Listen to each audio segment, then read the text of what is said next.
Για το Training Factory έμαθα από μία φίλη μου, μαθήτρια της σχολής, και ξεκίνησα μαθήματα γιατί μου είχε λείψει πολύ ο χορός.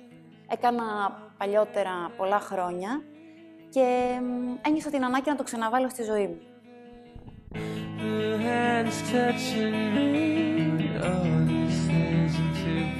Στο πρώτο μάθημα αισθάνθηκα πάρα πολύ όμορφα, περίεργα, με τον ωραίο τρόπο.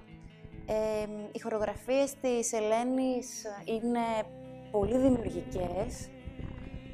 Η Ελένη είναι πηγή έμπνευσης και στην ουσία σε αναγκάζει να εκτεθείς συναισθηματικά, να τσαλακωθείς κινησιολογικά και να βγάλεις τον εαυτό σου, την προσωπική σου αλήθεια.